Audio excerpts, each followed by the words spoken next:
Buenas noches, amigos y amigas. Como todos los lunes, estamos compartiendo nuestra cápsula informativa.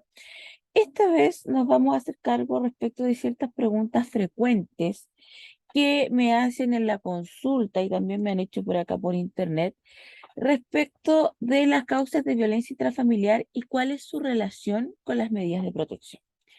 ¿Esto por qué? Porque me preguntan mucho, yo fui golpeada, a mí me maltrataron psicológicamente, económicamente, voy a interponer una denuncia y el tribunal, sin preguntarme a mí, sin que yo lo haya solicitado, eh, apertura una medida de protección para mis hijos, tildándome a mí como que soy la afectada de mala madre, obviamente al denunciado de mal padre, etcétera, etcétera.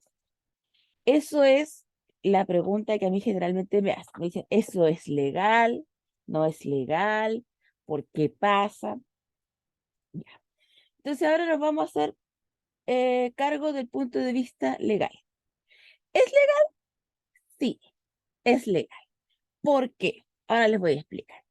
Cuando hay una denuncia de violencia intrafamiliar, que haya involucrado a los niños, es decir, que los niños hayan sido espectadores de esos actos de violencia, sea porque participaron directamente presenciando el hecho o escuchándolo, si fue una violencia verbal a través del teléfono o leyéndolo quizá a través de un WhatsApp, se está afectando su integridad psicológica. De igual manera, si es un testigo indirecto de la violencia intrafamiliar, por ejemplo, no presenció la pelea en sí, pero sí presencia esta inoculación de un padre respecto del otro, donde hacen ver a un padre como el malo, a la madre como la mala, etcétera, durante las visitas. Y se está dando una dinámica que triangula a los niños de alguna manera, que son propias de la violencia intrafamiliar y de estas familias disfuncionales o con desorganización de emociones. Estamos frente a un contexto que es un contexto vulnerador para mí.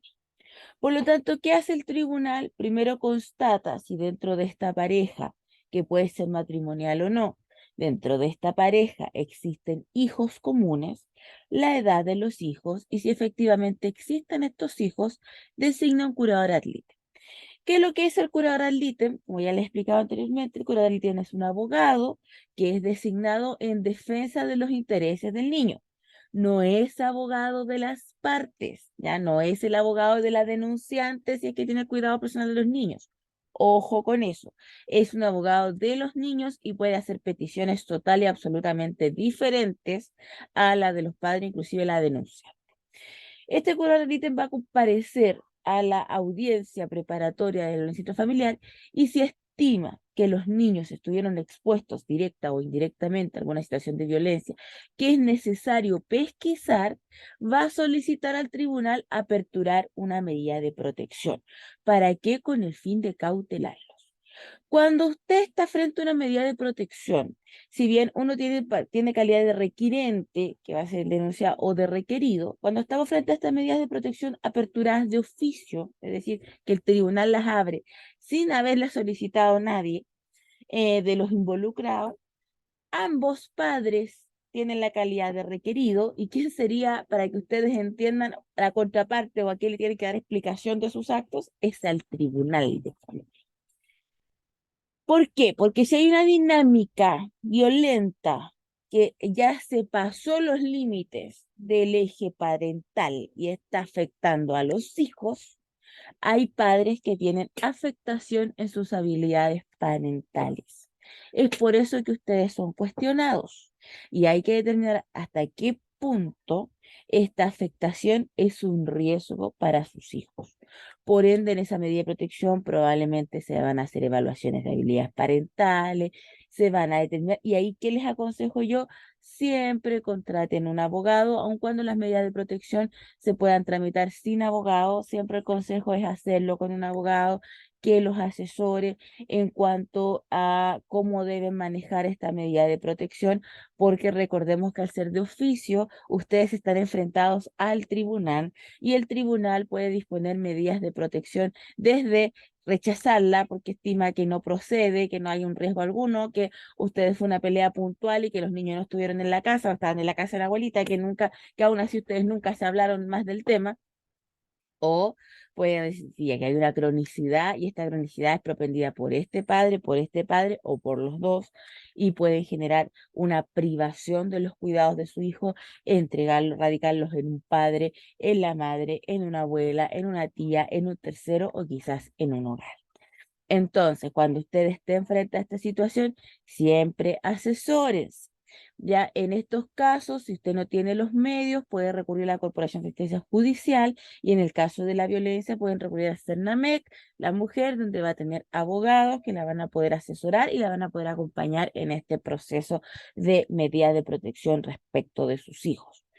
Otro antecedente importante, la medida de protección, que empieza con la letra P, termina con la sentencia o la solución colaborativa y después empieza la causa de cumplimiento. Es decir, no es que usted ya terminó el juicio y se olvidó del tribunal, porque usted ya terminó esta relación de pareja, tiene otra pareja, donde no hay violencia, donde su hija está bien, su hijo está bien. No, porque ustedes quedan bajo la supervisión del tribunal. Generalmente, si es que hay una sentencia que acoge la medida de protección, van a haber supervisiones escolares, de programas de Sename, de psicólogos particulares, dependiendo del caso, de los consultorios.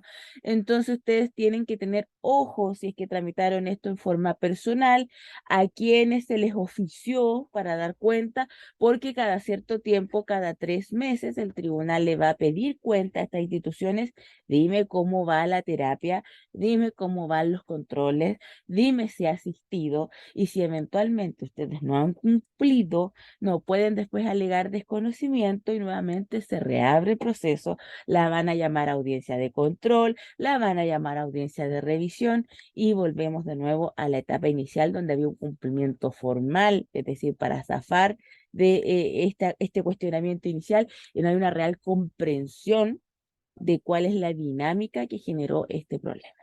Entonces siempre tienen que orientarse, asesorarse y ahora con la clave única es mucho más fácil, pero probablemente ustedes no van a entender mucho porque esto es un lenguaje técnico. Entonces yo siempre les aconsejo que se asesoren con un abogado de su confianza. Para cualquier duda me la pueden hacer en la cápsula y cuéntenme qué otro tema les gustaría que habláramos la siguiente semana.